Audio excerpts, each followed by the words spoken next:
Hey everybody, welcome back to your favorite sleep aid, which you might need this week if you're in Europe. I think there's like a heat wave coming. Make sure to hydrate, make sure to, if you can, stay safe, I guess. I hate the summer. I'm a capital G gamer, I see sunlight once every 5 months.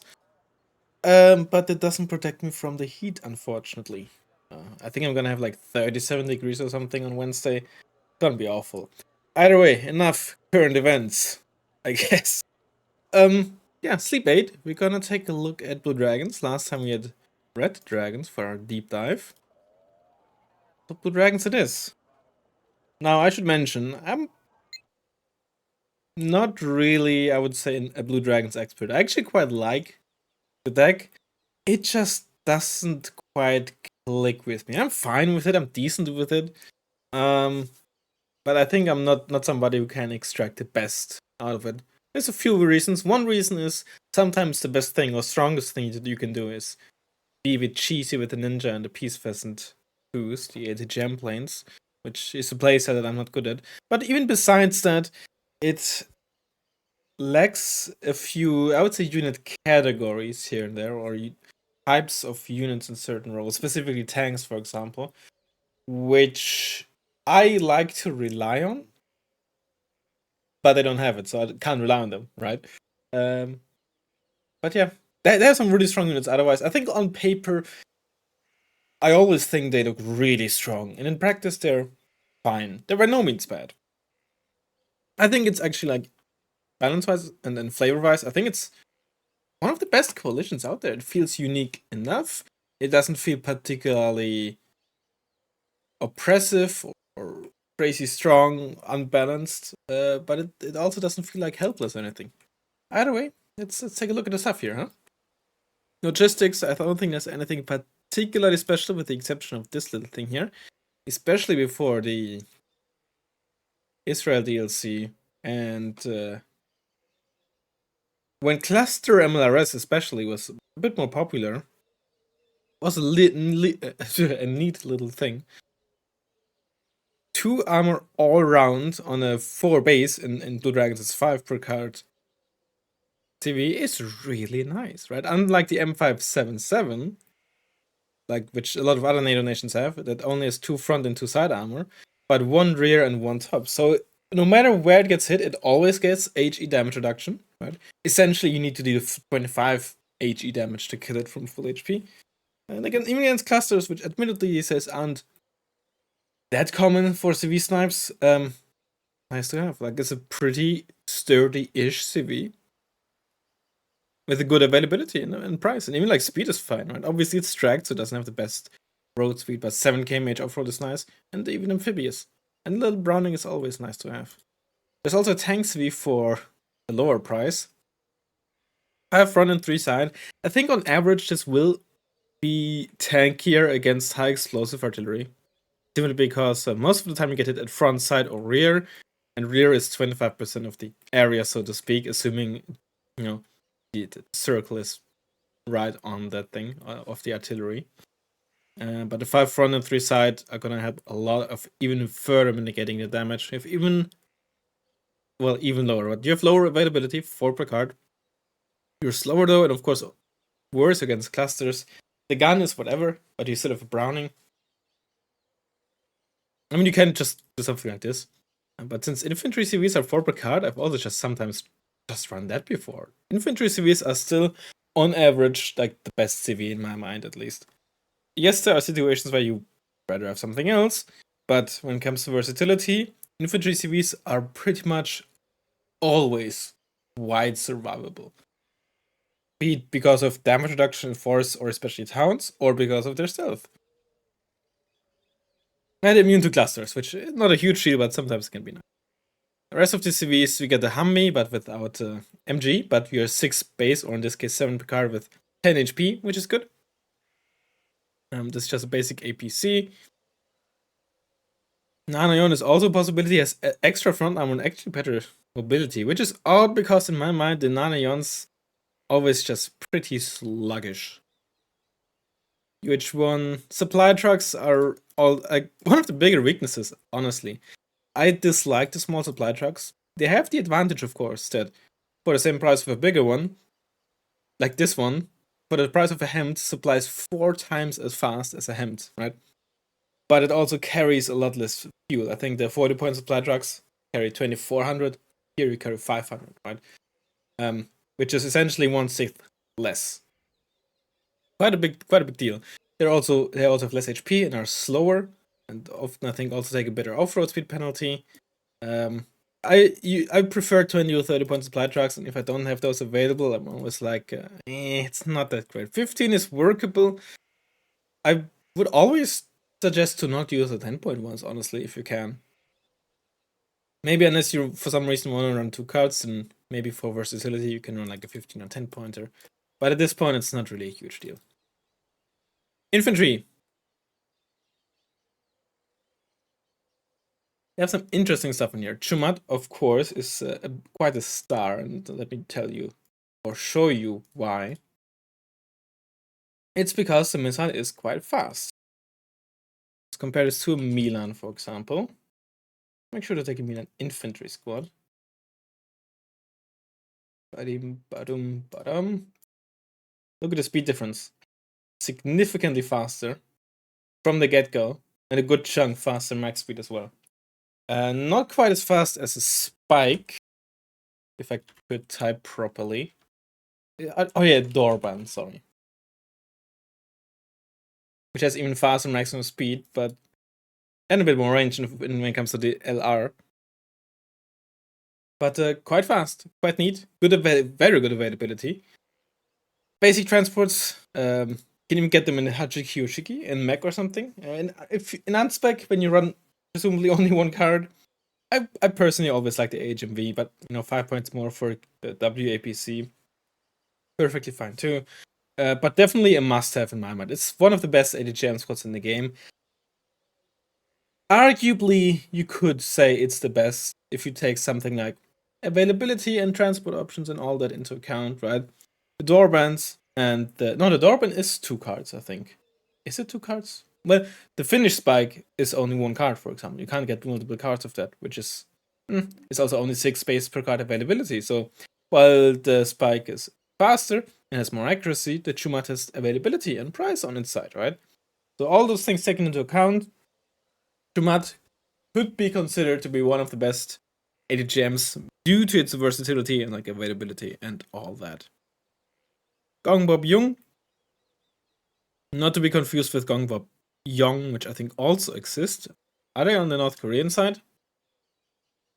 Or I have something. Let me double check. I think Gongbop Young also exists, right? Yeah, they're the North Korean light infantry with the recoilless rifle. They're your basic flash. Well, basic is maybe the wrong word, but they're your flash squad, like the American flash squad. Don't forget, those have a 4-round burst, so they fire 4 shots in quick succession. Huge damage output against infantry, but very, very squishy, right? 5 HP, nothing against vehicles, not particularly fast. Transports aren't anything special either, although the K200 is a very good 5-pointer.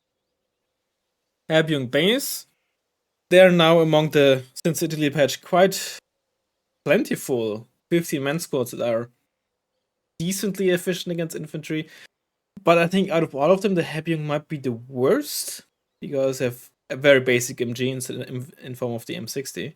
Only an M72 long and just a basic assault rifle, right? Most other squads have something like the Cold LMG or the RPD, which are now stat clones since the RPD buff, or an RPK, or maybe even an MG3. Abyung have nothing of that sort.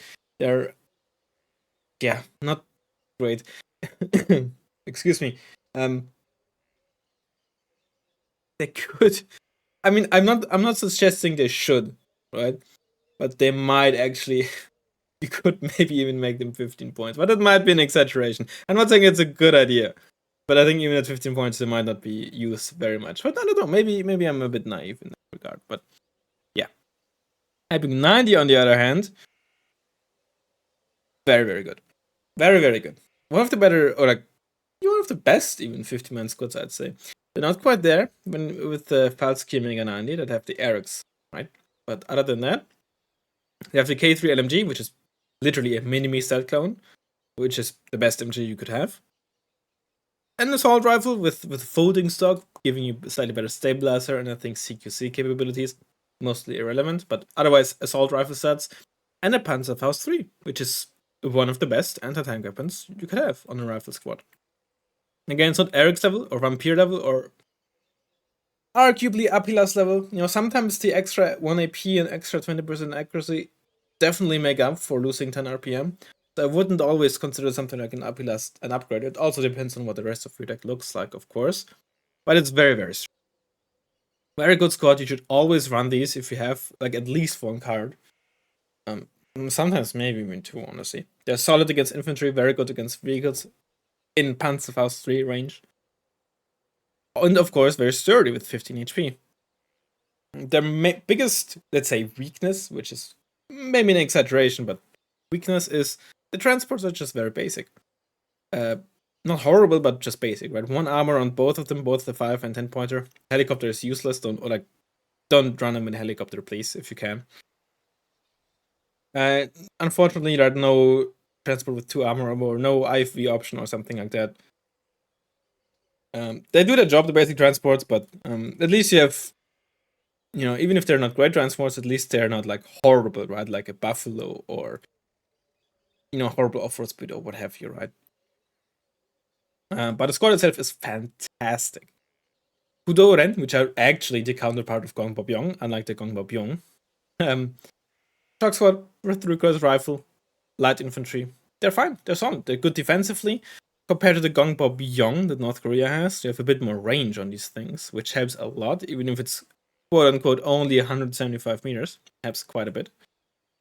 Bad rifle, which is good. Basic infantry, which is but, you know.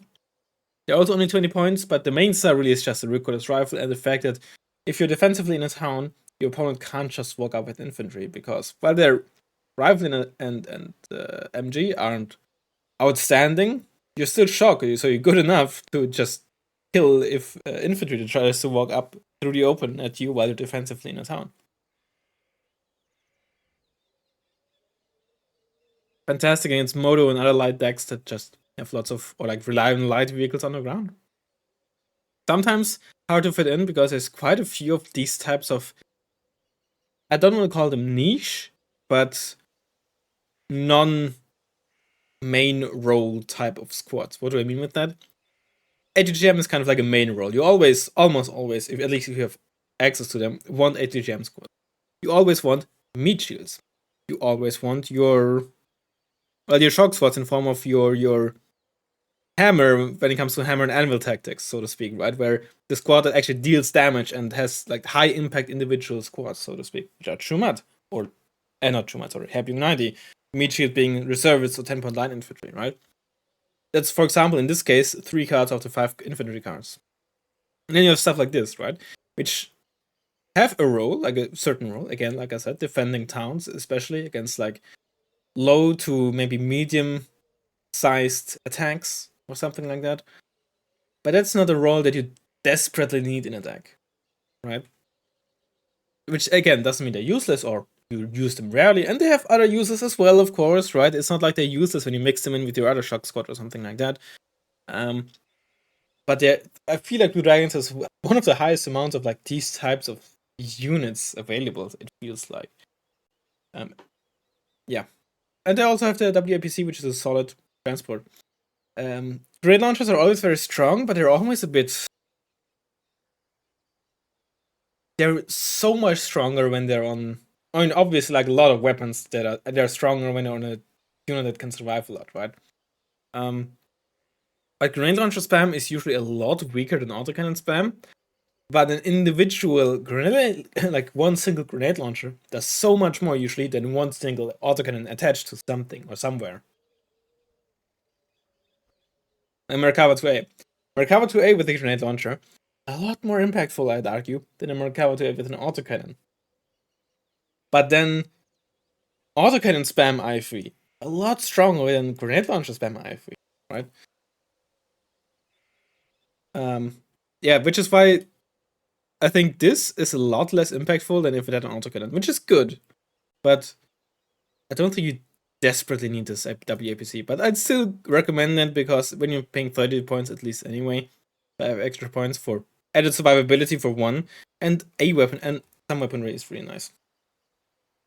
And sometimes if your opponent can't deal with this, the infantry will just die, of course, but yeah. Mistral, one of the best manpads in the game. Well, I'd say the best manpad squad in the game. If you're talking about pure manpads and not like special forces. Very, very good. Red Eye bad, Stinger is fine.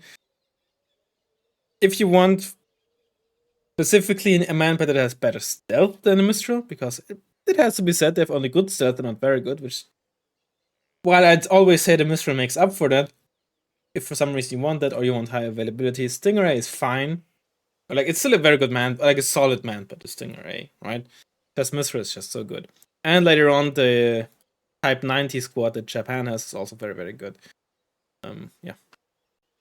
Reconnaissance Rifle Squad fill a similar role to the Hudo-Ren, but they have access to the KAFV line, the autocannon or the grenade launcher variant. Now, that thing has an interesting history. Used to be 10 points, like 10 years ago. God. Got nerfed to 15 points, now it's 10 points again. Hard to fit in, but this could be a neat combination, right? 25 points only. This deals with light vehicles, and this deals with the infantry. Could be very strong. Or just a KFV 25 for a more all-round purpose IFV, because that one will deal with 5-pointers or other IFVs much better than a KFV. Or if you want to spam them in a K200, it's also a possibility. Although I'd probably not go for that. Usually, I prefer like the cheap IFVs with them. Because on their own, they can sometimes be very, very, very squishy. And don't forget they have only 7 RPM, right? So, especially when you're trying to use them aggressively, like pushing forward, which is usually not ideal with them, that's where them having only 7 RPM can really hurt, right? You miss one shot and then you have to wait so long until they reload, and usually they're dead by then. Kute base, they're kind of okay, specifically for town grinding. And it's mainly because special forces that are cheap, well, that's the cheapest you can get them at, and have an SMG are kind of decent at town grinding by default. Because the higher you get with your training, the more important your primary weapon becomes. Because MGs, if you get higher training, basically gain accuracy and stabilizer. This MG, 2 trainings lower, has 20% accuracy. 1 training lower has 30% accuracy. And you get 10%, just flat 10% accuracy on your MG per training level. Stabilizer also, but it's a slightly different story because usually you only get stabilizer for shock squads, from shock squads onwards, except for like 2 squads that are like, or 3 squads that are, etc., right? But MGs gain basically just 10% accuracy. Primary weapons, however, not only gain accuracy and stabilizer, but also quite a chunk of RPM, right? So the lower your training, the more important the MG becomes. The higher your training, the more important your primary weapon becomes, right? Which doesn't mean that in either cases the other weapon is useless or anything or has no impact, but that is just why Kute, even if they have a very basic MG and just a law, still have a role that they can do adequately, which is town grinding, because in towns, SMGs are really good, especially on special forces. 90s Arians, they're just your decent all-around shock infantry. Just very good at killing infantry. They have a mini-me now. They have a assault rifle, basically. And a cargo stuff. They're fine. Nothing special. Not the worst unit you could pick, but do not think that they are a replacement for Happy 90. Happy 90 are your only high AT infantry.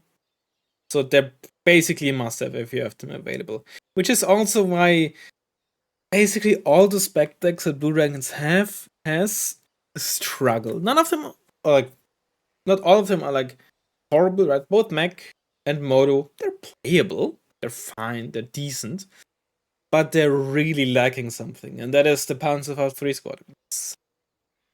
Those spec decks are basically what Red Dragons almost always feels like when it comes to infantry-based AT, although they at least still have the Chuma to somewhat fall back on. To an extent. Another Reconnaissance Rifle Squad, basically the exact same, but you get a battle rifle, which is actually a bit better. Usually, if they run, you run them in the Hachiki Ushiki, which is a okay heavy-ish IFV. In my mind, it always looks heavier than it is. Maybe it's a 25-point price point. It has 4 front armor, which isn't quite SCRF 90 or CV90 level, which have, I think, 5 and 6 respectively. Solid autocannon with long range. Not the highest rate of fire, but long range and good accuracy. A Geomat, which isn't the best ATGM, but it's reasonably fast and has good range and will one-shot up to 3 armor. It's not useless. And you can't really ignore it either because you don't want to get your tank side-shot by it, which won't one-shot it, but deal a significant chunk of damage. It's decently fast. Yeah, you just wanna stay at like medium to long ranges for this autocannon against enemy IFV spam because at low ranges you will get mulched by the high rate of fire. I always overestimate this thing's survivability. Again, it might be the price point or the way it looks. I don't know. And there's the P7, the Type 90. Oh, Type 91, not Type 90. Type 90 is the tank. Which is basically a Stinger C with an extra step of range, which is really good. Because Stinger C has 70% accuracy, and so does this.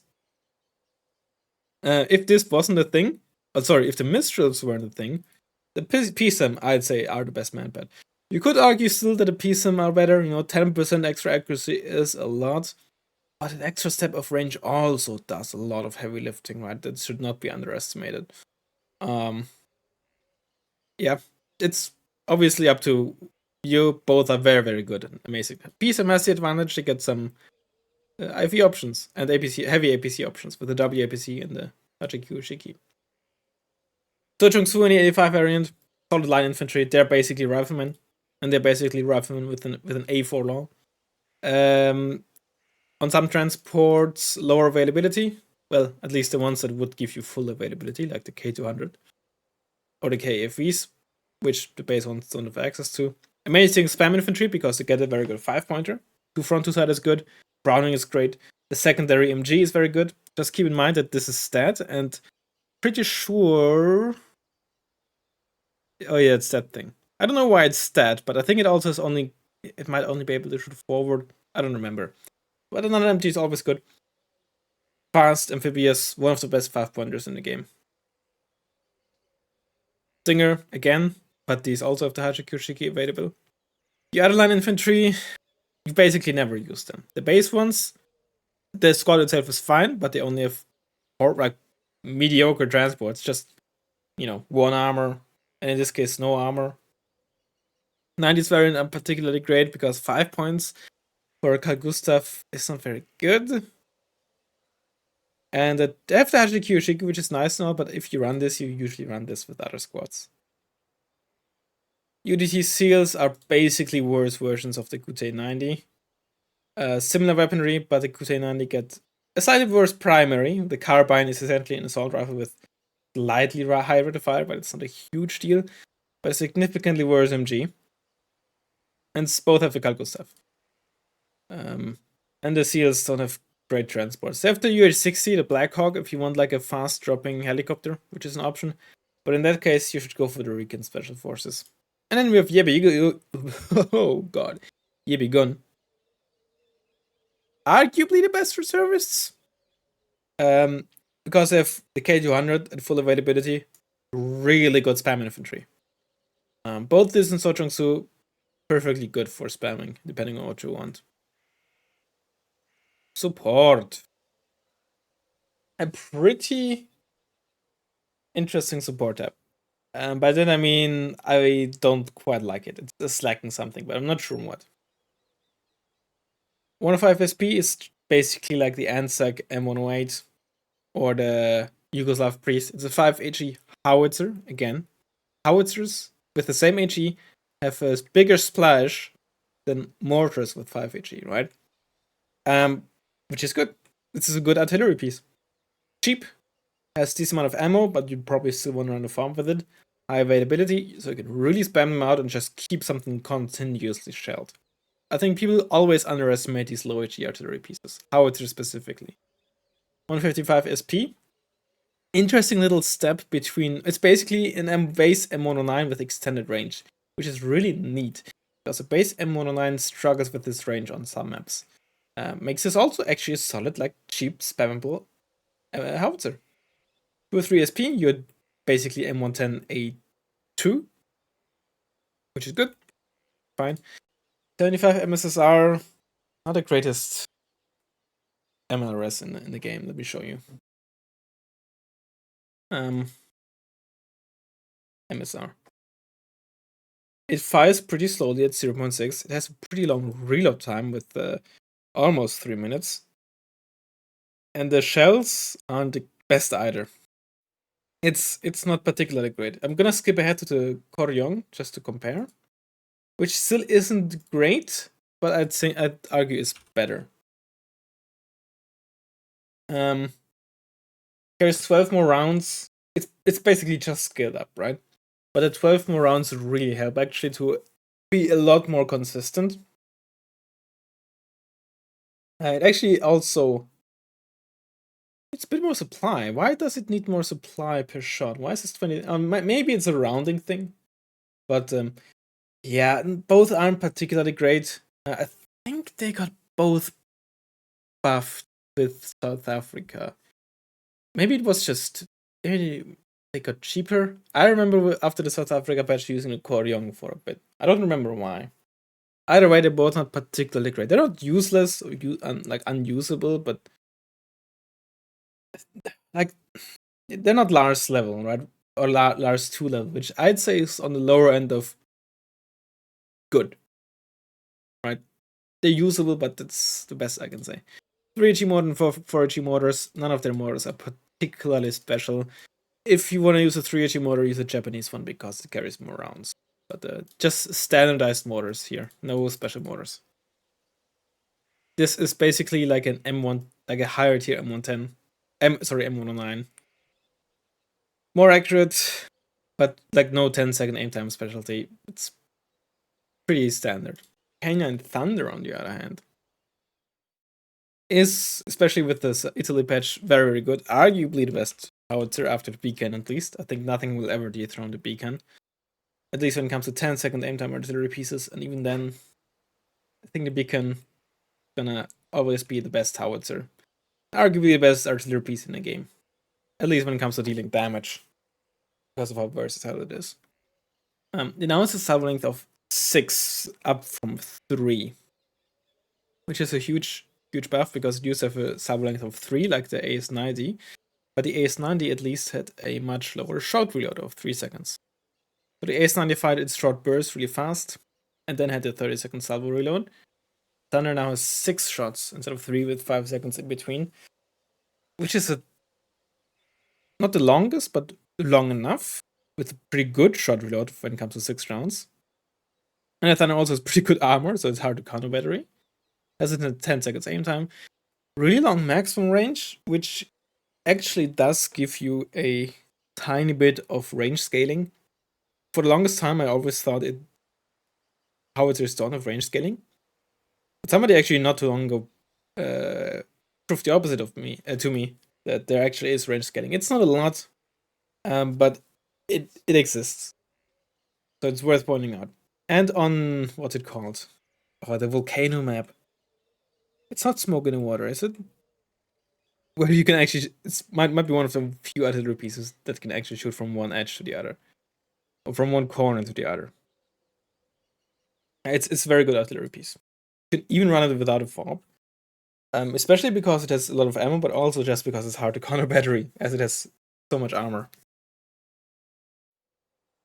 Basic 60-point hog, nothing special. It's fine if you want to use it. Pretty much always use the hog pip 2 though if you want like a heavy SAM. Closed arrow, Type 91 on wheels, or the Avenger on steroids.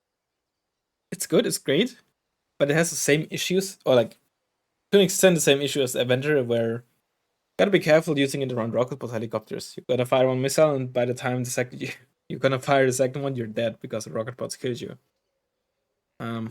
I just find it hard to justify because it doesn't really fulfill any of your main roles of AA, right? Which is either A, protect against planes from relatively long range, right? By protect, I mean like not randomly shoot on a plane, but be close to the front line, or close enough to the front line, and protect that front line from planes, and actually be able to shoot at them, right? Or protect against helicopters in a similar vicinity. Those are like the two main roles. Sometimes the same unit fulfills both roles at the same time decently, like an also AKM or a Tor, maybe even like a Cortal. Cortal is, something like Cortal, maybe a bit outlier, but an E290 at least can somewhat do it at least. Ghost Arrow does neither particularly well. It has to get pretty close to helicopters, which is dangerous, not only because of helicopters killing you, but other units, right? It doesn't have the armor to protect, or the stealth. And against planes, it has to be really close to the front line as well. Which doesn't, by no means, it's useless, right? It's hard to use it consistently, proactively, right?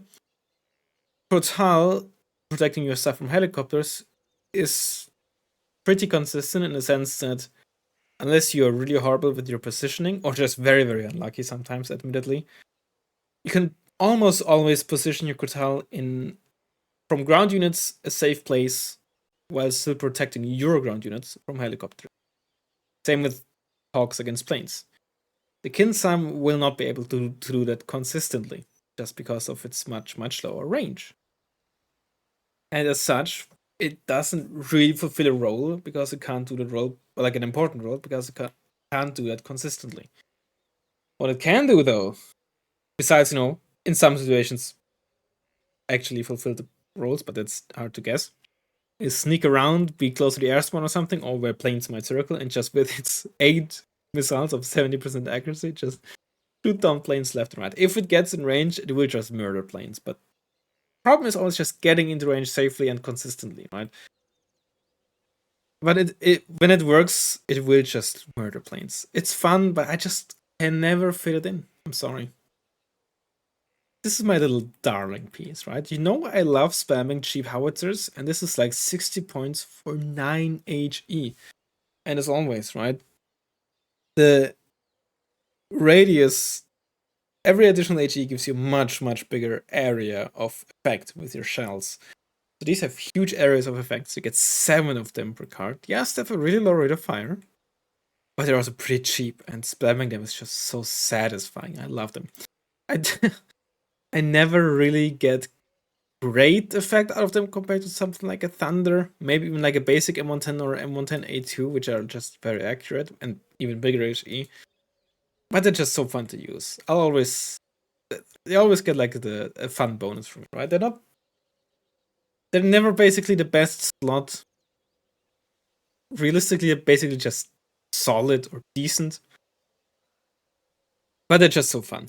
The M110 is just good, right? M110s are better. But this is just fun. This is solid for base defense. It's cheap, fires until it's empty, right, without having to reload. Yeah, but 1 hour and low speed, so careful when trying to use this offensively. This thing is like the American pivots, but it has 2 armor. 0.2 seconds aim time on this, which is nice. It lacks the range, of course, of other specs, like proper specs, I'd say. But it's very decent all around. And with the spec, of course, you have to stay relatively close to the front line, but 40 points and at least some armor, unlike the PGC 95, which is 70 points and 1 armor. It has okay survivability and good availability. I use this pretty commonly. Like, also not too expensive, so you don't mind having to use this as base defense, for example. Echo is your Gepard-like spec, like the gun tank. Both aren't too great, honestly. They're fine, but that's about it. Gun tank really lacks autonomy. Beho kind of does as well to an extent. They're basically Gepard A1s, right? They both have 55% accuracy. They have the same rate of fire. Let me show you. Alright, we have the gun tank, 0.4 shot reload. Beho, 0.4 shot reload. They both fire the entire salvo, right? 69, 69, 92, 92. It's just like the Gepard. In this case, it's actually literally a Gepard. Oh, the Gepard A1 actually has 60% accuracy. But unlike the Gepard, well, the gun tank doesn't have this speed. The Beho doesn't have the stabilizer or even base accuracy. Yeah, they're fine, but they're not quite up there with the Gepard.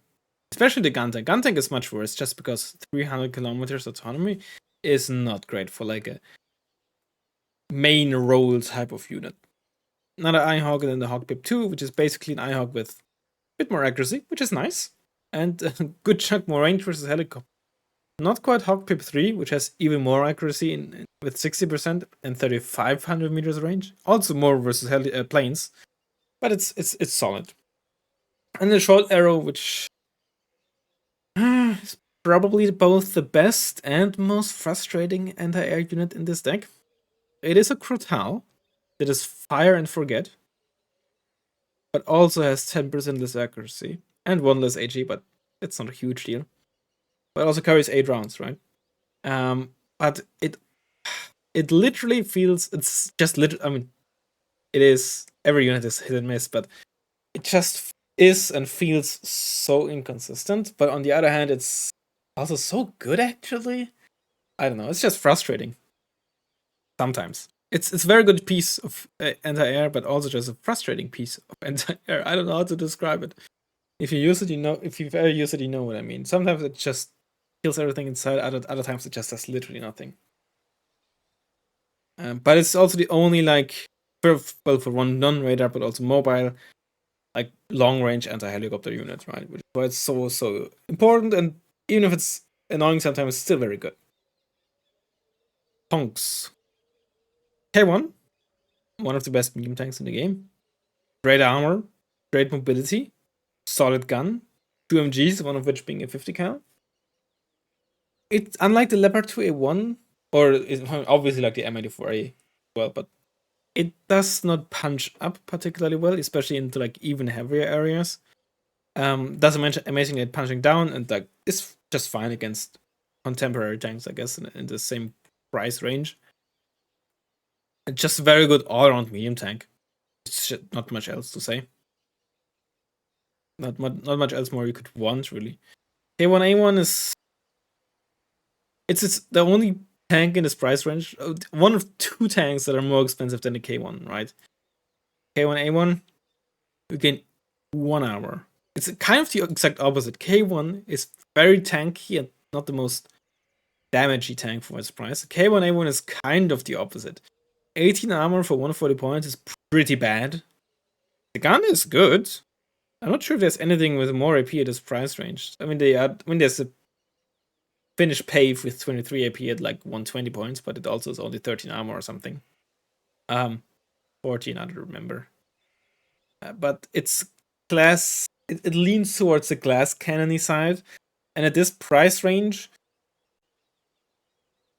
it's not glass cannony enough. Is what I'd say, right?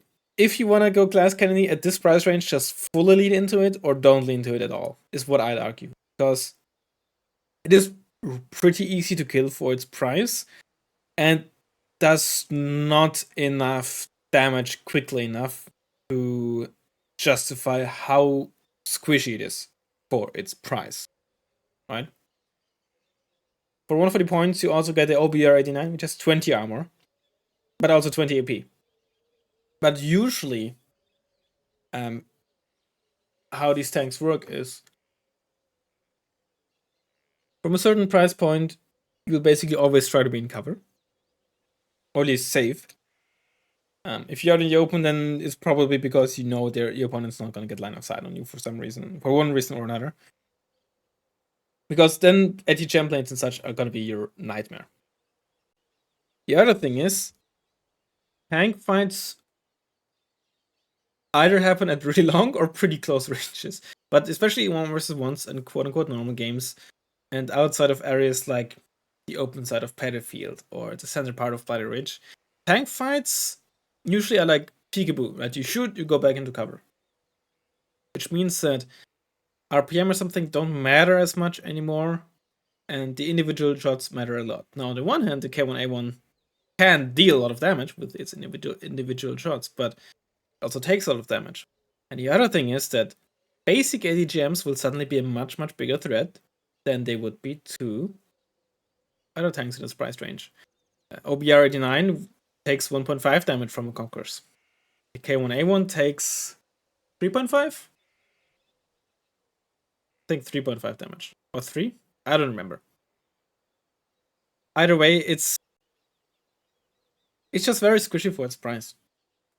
And you already have like a glass cannon type tank in front of the Q-Maru. What you'd rather want is a tank that is very good at dealing with other K1s, right? So to speak, like Leopard 2A1s or like the tanks above that, which the K1 struggles at.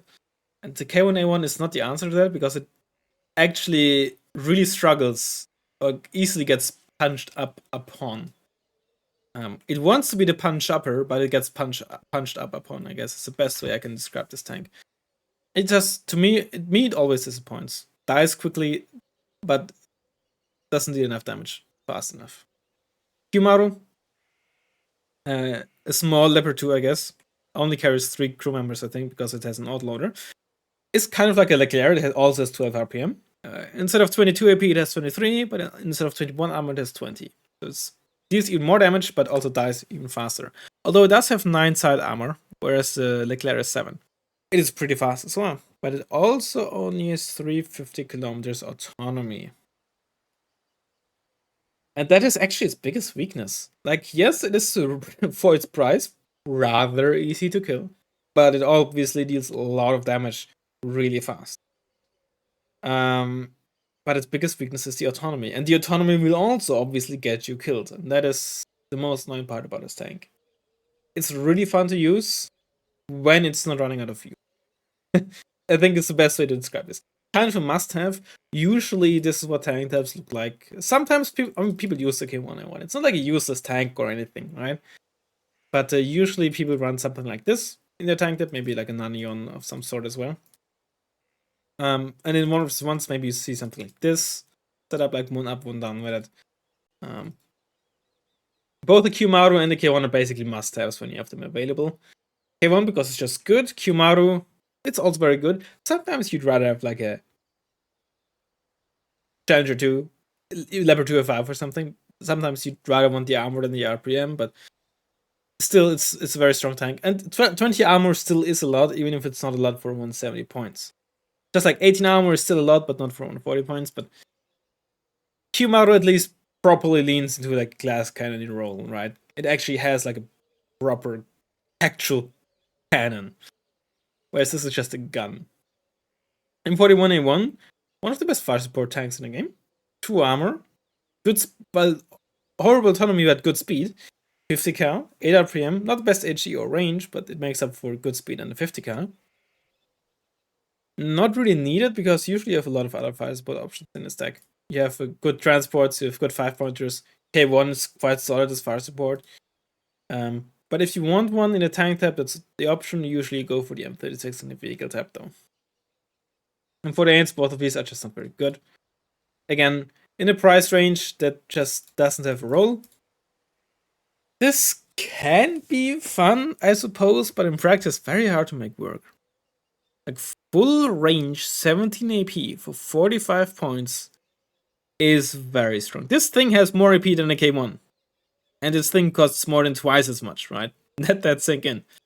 And it's like also full range 17 AP. Usually you have like these 2100 meters range, 16 AP for 35 points kind of deal. No, you have full range and 17 AP, the highest AP you can get with a non 120 or 125 millimeter gun in this game, I think.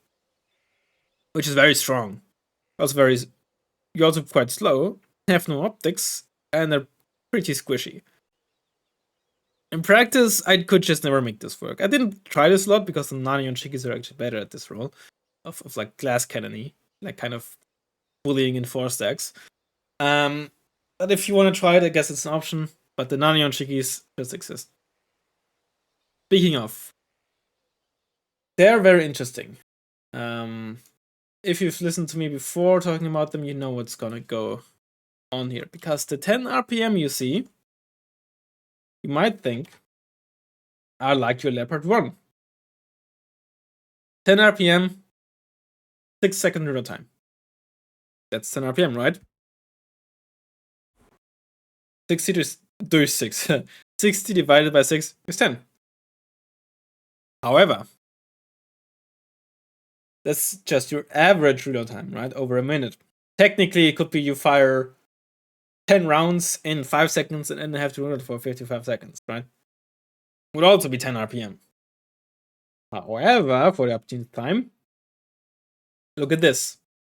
Short reload 4 seconds, salvo reload 12 seconds, salvo length 4. The Nanion Shikis have like this pseudo semi-autoloader, magazine, revolver, whatever you want to call it. I don't know. I don't know what the kinematics are here. Fire 4 shots in a pretty fast, pretty high rate of fire, right? Of essentially 15 RPM, and then have to reload for 12 seconds, which is essentially 5 RPM. Which is actually pretty funny, because 5 and 15 average to 10. Huh. Yeah, which makes these quite strong, actually. Like, this is much better in most scenarios than your average 6 seconds per reload. Because rarely will tanks just sit there for an entire minute and just keep shooting, right? It's usually tank engagements are like, even for like low tier tanks, let's say, or cheaper tanks, they're rarely more than like a few shots, and then you have nothing to shoot at, or you're dead, or you broke line of sight because you're in cover, or the enemy went back into cover, which I guess is also kind of point 1, where you have nothing to shoot at, right? In which case, the 12 seconds reload time will just happen. So you might fire 2, 3, or the entire 4 rounds in pretty fast succession, and then you go back to reloading. And you don't even have to like micromanage it, because usually this just happens automatically. Sometimes, of course, if there's not much going on, you might want to pay attention to this and like make sure that you are in cover while you're reloading, but practically not that huge of a deal, because you still have that initial advantage of these 4 shots really, really fast. Which makes... well, there's 2 kind of ways to make use of this, I guess. Well, one, of course, is just that makes him actually pretty solid fire support. Especially against, like, if you can manage to spot the ATGM squad shooting at you, being able to get the second and third shot out fast enough before the ATGM squad has reloaded, really, really neat, of course. But besides that, of course, it means that this little thing, and in the past, I fully admit, I've kind of written this off as a meme, and it still is a meme, but sometimes it can actually work. And can work much, much better than these I'm gonna spam 20 heat jeeps to kill the super heavy kind of deals. And yeah, they kind of can do the same thing, but actually somewhat consistently. Especially in armored, when you can get them on like elite. 50% base accuracy, 35 points, 2100 meters range with this really high burst heat. These things actually can somewhat consistently just heat bully super heavies. And it has happened to me in a tournament match even. And was it a 4v4 or 3v3 tournament? Grot's team, I think, did that to me or to us. If I remember correctly. Or maybe I did it against them when we lost. Either way, it happened. And you can actually do that. And even besides that, yes, they have only 10 AP, but with their high rate of fire, they will do decent against other targets too. And they have 3 AG. They're in general just good against infantry as far as board, or at least solid. Their biggest downside is, of course, their armor. Even the 60.1 only has 8 armor. And even more so their speed. Armor is something that you could definitely live with something like this, right? You're already leaning into the glass cannon anyway. That's perfectly fine. The main thing is really the speed. Especially in forest, it means it can sometimes be tough to just overcome against like medium tanks that you want to bully, or even like something heavier. And because it's just gonna be so slow. Also, like trying to get out of there into safety and running away from infantry with the Panzerfaust 3 running at you. Pretty difficult in forest when you're so slow. So that is really the biggest downside. The only one that really doesn't have a role, in my opinion, is the Nanoshiki C. Like the Nanoshiki A has the heat meme role. And then the Nanoshiki, or like even if you would just want like cheap fire support. And in this case, heat is arguably better than low AP kinetic, in my opinion. But that's a different story. But then if you want to do like punch upwards, and Nanoshiki E or G are better options, because of 16 and 17 AP at full range respectively. The G, like essentially mainly 1 AP for 10 points, not really that big of a deal. You get 2 armor and medium optics and the grenade launcher. The grenade launcher in practice just hard to make use of because so much infantry will just one-shot you anyway. So it's hard to actually get consistent use out of the grenade launcher. That you don't really want to use this offensively against infantry in force because you're 60 goddamn points that gets one-shot by 22 AP heat, right? A single low 80 will one-shot you, and the low 80 doesn't one-shot a lot of things that are 60 points and tanks, right? It might be the only 60-point tank, or more expensive at that it can one-shot. I guess the next closest thing might be like an M8AGS. Yeah, so it doesn't, the raid launcher doesn't really fit well with this, which is maybe for the better, because raid launchers on tanks, if you're looking at the Merkava 2A or the Merkava 3B, are ridiculously strong. 2 armor doesn't do that much. It's not useless, especially helps against like autocannons at close ranges, but not that big of a deal, which is why both the E and the G versions are, I would argue, more or less equally good at like just quad stack, close range, kinetic memory, and bullying. Medium optics also not that big of a deal. And they're both just slow, right? And E variant even has like 55k meat. And then we have this, which on paper is like amazing.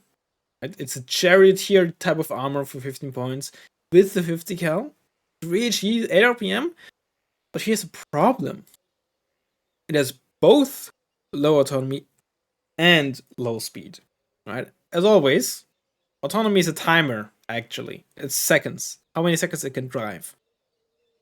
Which means that the Oroku Ichishiki will have a much, much harder time getting to and driving at/near the front line than the M41. Because yes, of course, fast moving is the same, but you're not always or just gonna fast move. So it's always gonna run out of fuel. It's a pain to use, actually. This is quite the trap, honestly. Recon. You have a few good options. Usually you always run the same things. Not a lot of options even. Hachinano Shiki, very good. It used to be quite meta defining for shot bit when Blue Modo was a thing, and these I think were 25 points. Were a bit ridiculous, very, very strong. They're still quite good. Just very solid all around. Cheap, fast, 2 armor, good autocannon. What more do you want? Arguably the worst Shock Hurricane squad in the game. Still Shock Hurricane, but I don't like them. Nothing about them is good. I always prefer. I mean, I guess personally, I prefer even like a basic MG over DMR, but that's the primary, and MG weapon is mostly irrelevant on shock squads. What mainly matters is the anti-tank, but both SMG and DMR is what I'd consider probably the worst options for the respective slots. Not like it matters. But Law is also really, really bad. They're still shock though, so they're 10 men and reasonably fast. They do their job, and they spot just as well as any other Recon squad, right? But can't really defend themselves against almost anything.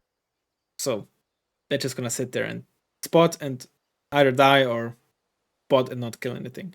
Like a ranger squad or something can at least snipe the Hachinara that tries to drive up to them and kill them, right? These guys will struggle. It's just Recon Jeep. The Fiat, yeah, it's a shame. Unfortunately, the autocannon and grenade launcher are on the same turret. I assume the grenade launcher is like the tube up top there. Which means that it is unable to fire them at the same time, right? Turret 0. Turret 0, that's just the HE variant of the autocannon. Mark 19, also turret 0. So it can't fire them at the same time. Also 45 points for 2 armor, and basically does the same job as a KBA, killing-wise, but for 50% extra, and lower availability. Although against certain units, especially infantry, it's probably better because it's a late variant of the RH2OT, blah blah blah blah blah. KAFV is okay. It's like a cheap recon tank with a good range and accuracy. Yeah. Just 2 armor, right? So it's not really a tank in that sense. So it's very squishy, it's fine, it's solid, it's pretty quiet because gun noise pretty much always based on caliber, and 90mm is pretty low caliber, so it's going to be hard to spot, even harder to spot than it already is when it fires. So that's a neat little indirect boost to its survivability. Not a Jeep who cares. OH6 Recon Helo, it's fine, reasonably fast. OH6D, really, really good. It's very cheap, has some weaponry, and it's still pretty fast. And Ninja, very good. Perception optics, good stealth, very fast. It's also very small with 6 HP. So even like stingers are gonna have quite a hard time actually killing this because size is essentially ECM, right? So it's very hard to kill, both because you need to spot it first and because it's so small. And 5 VG missiles will need 2 hits. And respectively, has one of the best anti-air missiles on itself. Very good. You can do some cheesy stuff with it, but it doesn't feel nearly as like cheesy or frustrating or annoying as a Tiger, simply because all it can kill are aerial targets. That also makes it more balanced, it's just more reasonable and like fair. Obviously works really well together with the Peace Vessel too, because it can spot so well itself while being really hard to spot. Yeah, open areas like padded fields or something. When your opponent might not even see that it's there, but it can spot your own tanks. So really nice. Basic line infantry. I never use them because these guys exist. One of the best recon squads that aren't like Ericos or something or Maglan out there. Caravan, which is good. Minimi, which is very good. Cargusa FM2. Turns out a lot of elite recon squads kind of suck ass. That a relatively basic weaponry like this is considered very, very good. What also helps is that unlike the Danish Jägere, which are both in the base and 90s variants amazing, they actually have solid ground transports in the form of the KM900. Which turns out Jägere, for example, don't have, right? There's surprisingly not a lot of like really good solid recon squads, like elite recon squads. They're either two-man sniper team, in which case it doesn't matter that they're elite except for the speed. Or they are like Jäger, in which case they have like only links in form of decent transports, or like a basic 5-point truck, which is annoying. Or they're like, Pathfinders and have like a Law, or SPS, in which case they have a Bren L4 MG, which is blur. Or of course they're busted like Maglan or Erico, right? But besides those, something like this is just actually pretty rare. There's like Spencer Screw and Specialny. It feels like the only other two squads that are kind of like this. And yeah, they're very good. Great against infantry. They have a KM900, which is solid. Kind of a must-have as well. 5 per card really need as well, getting like one additional squad. They're actually usually like your main town grinders in like especially the early game, funnily enough. Because they're stronger than Headwing 90 and you usually don't run the Kute. Vehicles, there's some solid stuff in there. Ito Jeep, I actually really like this. There's not a lot of Ito Jeeps, and when it comes to Jeeps, ATGM Jeeps, these are kind of my favorite. Where they're not as expensive as like 2-2, so losing them is going to be annoying, but still not weak enough that they don't do anything. And the toes have like a good range and speed, unlike Milans, which have 24-50 meters range, good accuracy as well, so them being single tube isn't a huge deal. That's nice. I really like this. Totu Jeep is fine as well, of course, but on the more expensive side and all that, but I don't like this. It's flamers are fine and all, but this also only has 1 hour, so it dies really fast. Because rifle APC, if it exists, basic tow with 1 armor is obviously not very good. Ito is fine, but unlike a Jeep, it doesn't have the road speed to get quickly out or to the enemy if you need roads. But it's fine. Single tube as well, but somewhat affordable and 8 missiles, so you're not gonna worry too much about it wasting its ammo. M18 or M36, always go for the M36. One of like the prime fire support. Similarly to the Roku Ichishiki, yes, it has both horrible speed and autonomy, but it actually has 250 and not 200 kilometers autonomy. It's an extra 25%, and you will notice that extra 25%. It will still run out of fuel all the time, but usually they're close to the enemy where it will likely die in a few seconds anyway, right? It has just enough speed and autonomy in practice, in my mind at least, like my experience at least, where it will basically always die when it's just about to run out of fuel. It's solid fire support, good range, good HE, good accuracy, good RPM for 10 points and 2 armor, so it's actually somewhat of a threat to like light vehicles too, or the IFVs especially. Very good. M18 has really good speed, like off-road speed, so it will always like get to the enemy, but has no 2 armor. This is 1 armor. Significantly lower AP and range and HE. Although there's some browning, but the M36 is just very, very good. Prime fire support. Without being like overly busted. More Jeeps. Reconnaissance rifle if you want that. Mud, which is just mad. Geomud, which actually is not too bad, right? 15 points for long range and 17 AP, and that thing isn't particularly slow. I didn't show it to you when I went over the oh, that's like a not unused unit, by the way, like a Geomud M103 apparently. Every now and then, if you look at the armor tool, you see these deprecated or whatever units which aren't used or like aren't available in game. But that's just kind of interesting sometimes. It also carries a toe, so it was clearly just a placeholder at that time. Sometimes also allows you to look at different. Yeah. So yeah, Geomud. Okay, it's not that. It's not that non-slow, I guess. It's still slower than a Milan, admittedly. Might have overstated its speed, but it's not quite as slow as some base Malyutka. Okay. It's Malyutka P. Okay, PM8 then. Yeah, which is even slower, right? But actually, but it also has like actually decent range and accuracy and AP. Not the worst thing you could use in your vehicle type, honestly.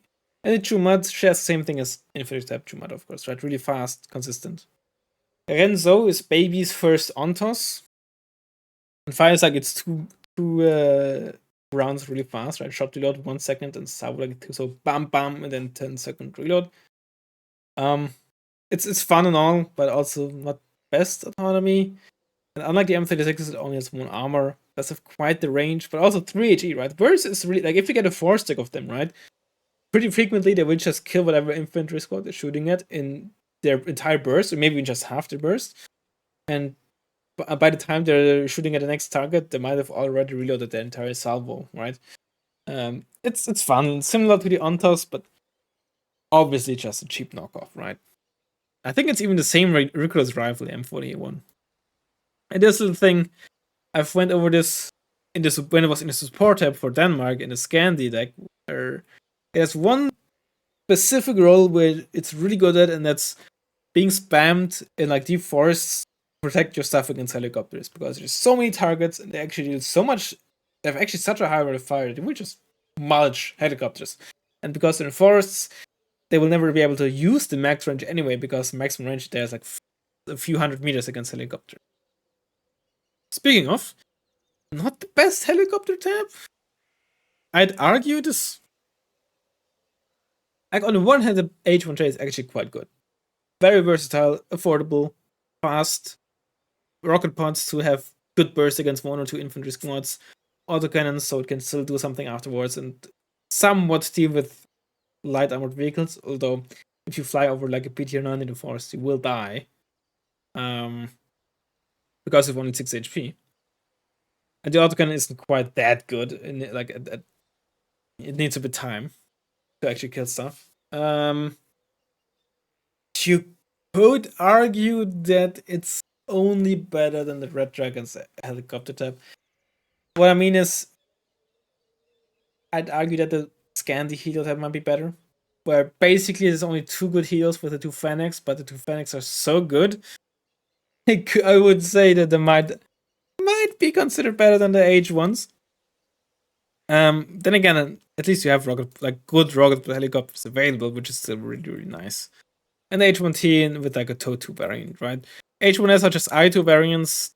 If you want a cheap, like this is also not horrible. If you want just cheap I-TOWs or a cheap TOW.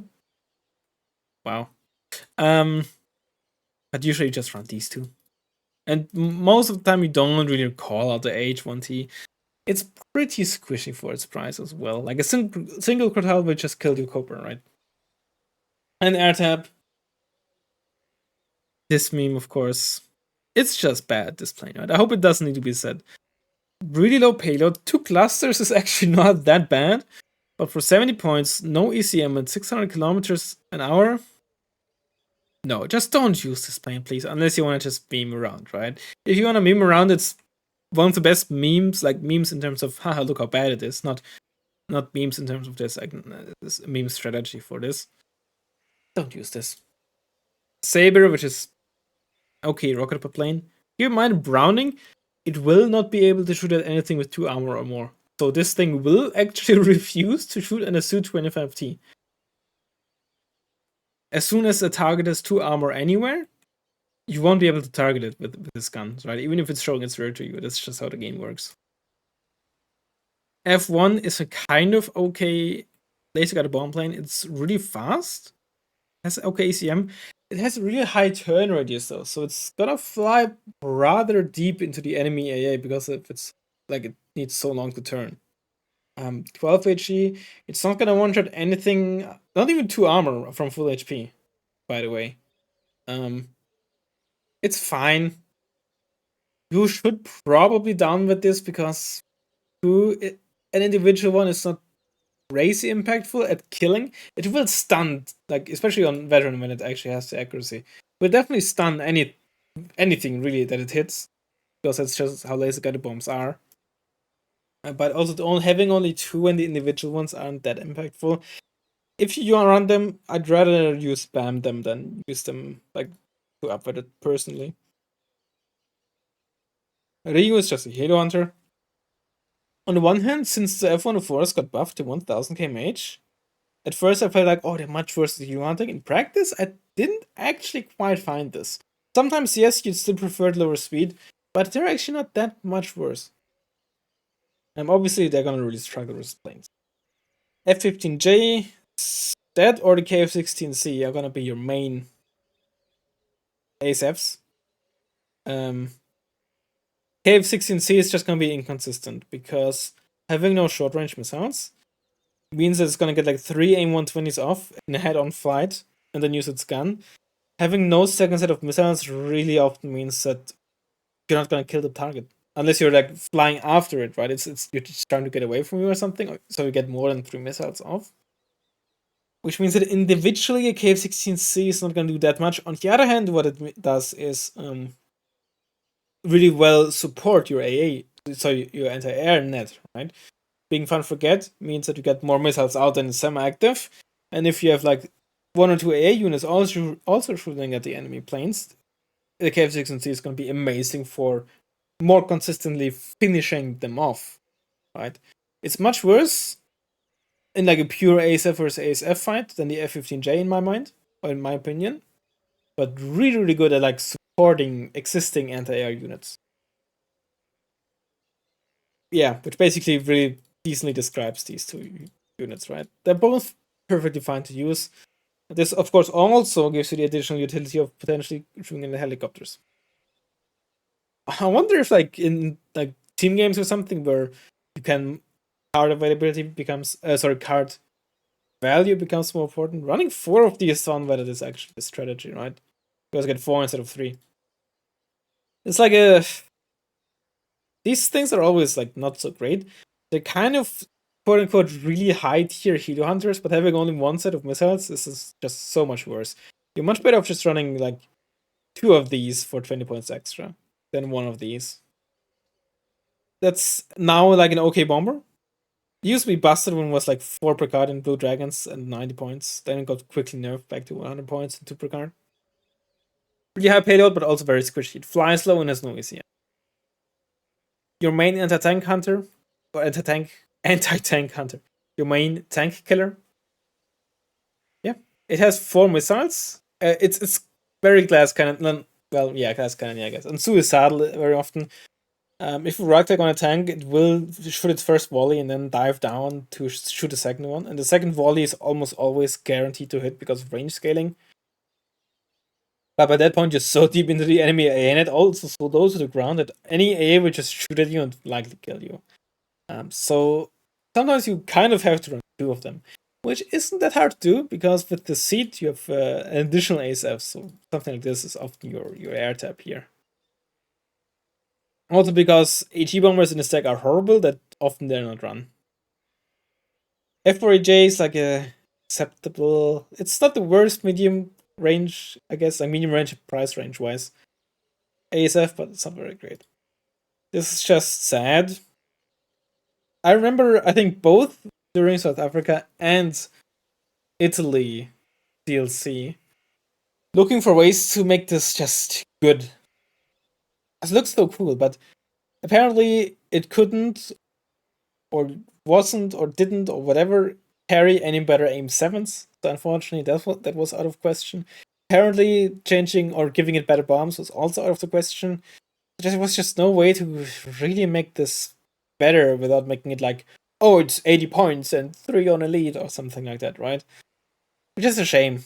It's not horrible, it's just, you know? It's, it's the only way I could describe it. It's sad, because it's so cool.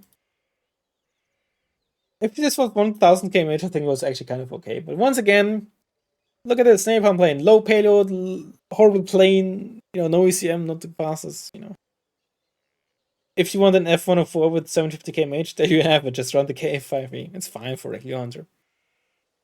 Horrible napalm plane. And then probably the best plane that it has, and just in general, arguably like a top 5 plane in the game. Block 52D. It's 50% ACM, 1000 kmh, medium stealth with high-end, medium-range fire and forget missiles, and two high-end seed missiles. It's amazing, obviously, right? I usually run it on elite. You can probably run it on rookie as well, right? You just gotta be more careful when using it against planes, but it's still very good against, like, as a seed role on rookie, because it has a really good base accuracy. And even if it shouldn't hit, you have 50% ACM and are fast with a good turn radius. You're likely gonna come out alive. And the nice thing is also, because most people run it on elite, and I've done it this way, and I'm not a, I feel like this and sometimes like that, right? So I might not do it now, but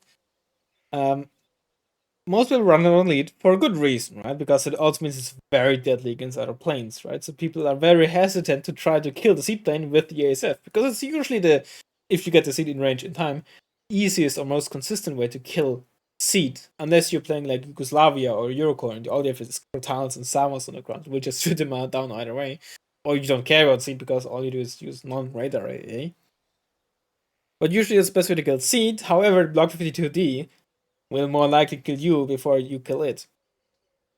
But on the other hand, of course, it often leads to, and that includes me, players being more aggressive with the Block 52D and use it more aggressively against enemy planes, because, you pay for the AIM-120s, you might as well use them. And that makes sense. It's a very, very strong ASF on elite.